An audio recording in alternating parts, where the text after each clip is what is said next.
Hello everyone, my name is Arnab and you're welcome to AH Protocol. If you guys remember these cherries which I have drawn last year by using watercolor and color pencils, which is a mixed media process, then you might have already know that this is kinda continuation of that thing. Okay, I shall talk about it bit later. For now, let me explain the current situation. I have already pre-mixed some watercolors in this palette according to my requirements. Oh, by the way, these are only student grade watercolor. I'm not using artist grade because I'm using these watercolors as an underpainting only. I know watercolor is a great medium, but I'm not so good with it. I generally use various kinds of papers. One of them is watercolor paper, like this one. This is a small cutout from Artcheese 300 GSM hot pressed watercolor paper. Because thick and smooth papers are good for graphite, charcoal as well as for color pencils too, and hot pressed watercolor papers are exactly the same. Using these kinds of paper gives me an opportunity to using mixed media, and mixed media gives me an opportunity to covering up my poor watercolor skills. I find watercolor, not only watercolor, liquid mediums spread more evenly compared to color pencils in shorter amount of time. Don't get me wrong, color pencils are one of my favorite medium out of all, but it is a pretty slow medium. It requires time. So often I try out some mixed media techniques and try to learn from it. For this work I am using synthetic round brush number 8. It's from PBH. The colors are from Camlin, and later I'll use Fabercastell Polychromos. You guys can see what I'm doing here is just blocking the areas with colors. These are nowhere near refined work. My intention is to make a good foundation, so later it became easy for me to do the color pencil job. About a year ago, when I was drawing these cherries, I had used exactly the same techniques, but that time I used Prismacolor Premiers. Since then, I had a thought back of my mind that if I had used Polychromos instead of Prismas, could it be any better or not? Because polys are oil based and firm pencils, unlike the Prismas which are wax based and not so firm. So technically polys are better suited for the detailed work. And recently I bought the full set of Polychromos, which contains 120 pencils in total, though I haven't used most of them in this drawing for obvious reasons.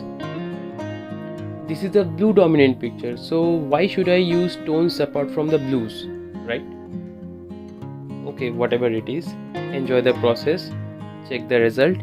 You guys can be the judge, and here is the time when I think I should shut my mouth for a while.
I wanna tell you guys something, that these videos aren't made for promote the brands.